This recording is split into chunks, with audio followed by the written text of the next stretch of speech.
عید کی نماز کا طریقہ حنفی فقہ کے مطابق، پہلے اس طرح نیت کیجئے، میں نیت کرتا ہوں 2 رکعت نماز عید الفطر یا عید الاضحیٰ کی، ساتھ 6 زائد تکبیروں کے، واسطے اللہ کے، پیچھے اس امام کے، پھر کانوں تک ہاتھ اٹھائیے اور اللہ اکبر کہہ کر حسب معمول ناف کے نیچے باندھ لیجئے اور ثنا پڑھیے، پھر کانوں تک ہاتھ اٹھائیے اور اللہ اکبر کہتے ہوئے لٹکا دیجئے، پھر ہاتھ کانوں تک اٹھائیے اور اللہ اکبر کہہ کر لٹکا دیجئے، پھر کانوں تک ہاتھ اٹھائیے اور اللہ اکبر کہہ کر باندھ لیجئے، یعنی پہلی تکبیر کے بعد ہاتھ باندھیے، اس کے بعد دوسری اور تیسری تکبیر میں لٹکائیے اور چوتھی میں ہاتھ باندھ لیجئے۔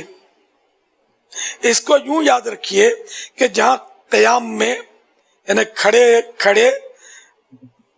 تکبیر کے بعد کچھ پڑھنا ہے وہاں ہاتھ باندھنے ہیں، اور جہاں نہیں پڑھنا وہاں ہاتھ لٹکانے ہیں۔ پھر امام تعوذ اور تسمیہ یعنی اعوذ اور بسم اللہ آہستہ پڑھ کر الحمد شریف اور سورہ جہر یعنی بلند آواز کے ساتھ پڑھے، پھر رکوع کرے، پھر دوسری رکعت میں پہلے الحمد شریف اور سورہ جہر کے ساتھ یعنی بلند آواز کے ساتھ پڑھے، پھر 3 بار کان تک ہاتھ اٹھا کر اللہ اکبر کہے۔ امام اللہ اکبر کہے گا تو سب مقتدی بھی کانوں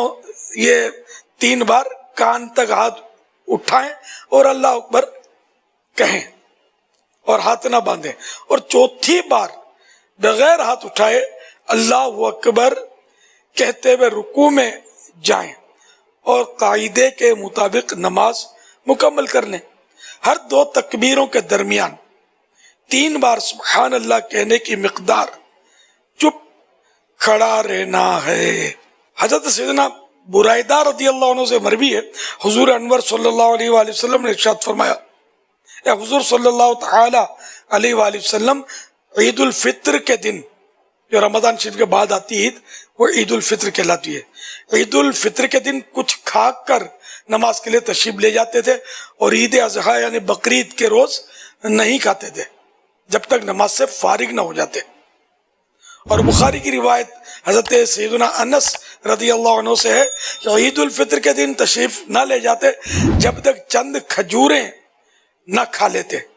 اور وہ طاق ہوتی یعنی 1 3 5 7 اس طرح طاق، شاید اوڈ، ہاں یعنی اوڈ ہوتی۔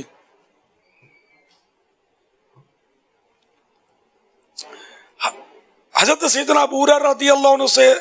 حضرت سیدنا ابو ہریرہ رضی اللہ عنہ سے روایت ہے، اللہ کے پیارے نبی صلی اللہ علیہ وآلہ وسلم عید کو یعنی نماز عید کے لیے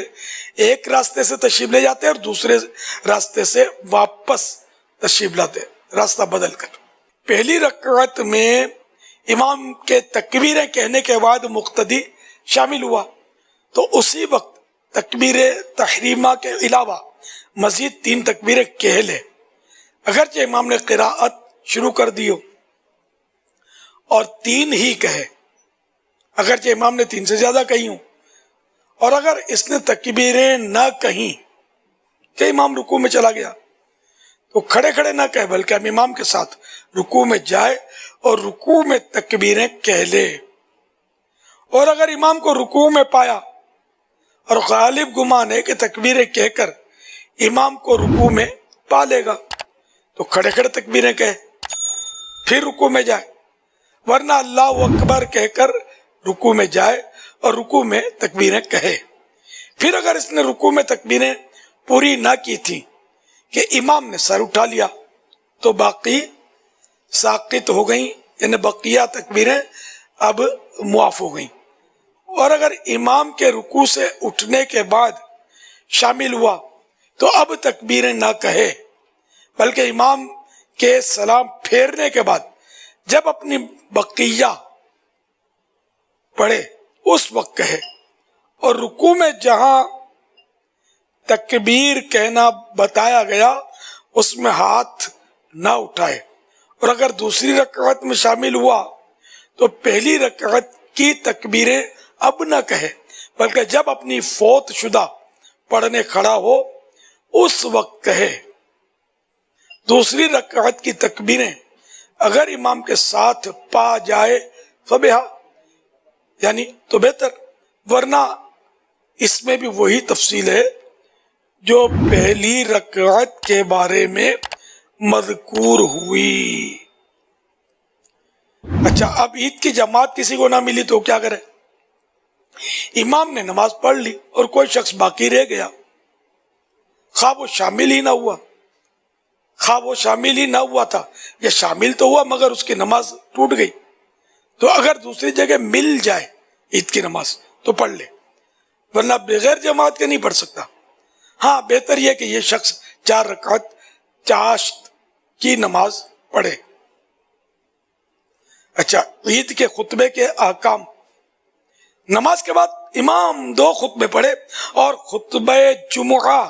میں جو چیزیں سنت ہیں اس میں بھی سنت ہیں، اور جو وہاں مکروہ یہاں بھی مکروہ۔ صرف 2 باتوں میں فرق ہے، ایک یہ کہ جمعہ کے پہلے خطبے سے پیشتر، یعنی پہلے خطبے سے پہلے خطیب کا بیٹھنا سنت تھا، اور اس میں یعنی عید کے خطبے میں نہ بیٹھنا سنت ہے۔ دوسرے یہ کہ اس میں پہلے خطبے سے قبل 9 بار اور دوسرے کے پہلے 7 بار اور ممبر سے اترنے کے پہلے 14 بار اللہ اکبر کہنا سنت ہے، اور جمعہ میں نہیں۔ تو یہ تو خطیب کے لیے تکبیریں کہنا، عام لوگوں کے لیے نہیں ہے۔ صلو علی الحبیب صلی اللہ علی محمد۔ تو یہ یاد رہے کہ جمعہ کا خطبہ ہو یا عید کا خطبہ ہو یا نکاح کا خطبہ ہو، یہ سب کا سننا فرض ہے۔ باتیں کرنا حرام اور جہنم میں لے جانے والا کام ہے، یہاں تک کہ خطبے کے دوران چلنا بھی نہیں ہے، ادھر ادھر منہ پھرا کے دیکھنا بھی گناہ ہے، چاہے عید کا خطبہ ہو، چاہے نکاح کا خطبہ ہو، چاہے جمعے کا خطبہ ہو۔ نکاح کے خطبے میں شاید لوگوں کو ادھر ادھر حساب کتاب بہت ہوتا ہوگا، اور سب اب تک جس نے بھی کیا ہے یہ توبہ کرے، کان لگا کر سننا ہے۔ آواز نہیں بھی سمجھ آ رہی، عربی خطبہ بھلے نہیں سمجھ آ رہا، سر جھکا کے بیٹھے رہے اور سنیں، ورنہ گناہ گار ہوں گے۔ ادھر ادھر دیکھیں گے، بات چیت کریں گے، کسی کو بلائیں گے، کسی کو جگہ دیں گے، کچھ بھی حرکت نہیں کرنی ہے۔ خطبہ سننا ہے، چاہے نکاح کا ہو۔ بقرعید میں بھی لوگوں کو خطبے میں جلدی ہوتی ہے، بھاگم بھاگ کر رہے ہوتے ہیں، نہیں، سننا ہے۔ یہ قربانی کرنا بھی کار ثواب ہے، تو خطبہ سننا بھی تو کار ثواب ہے، بلکہ خطبہ نہ سننا تو ابھی آپ نے سنا کہ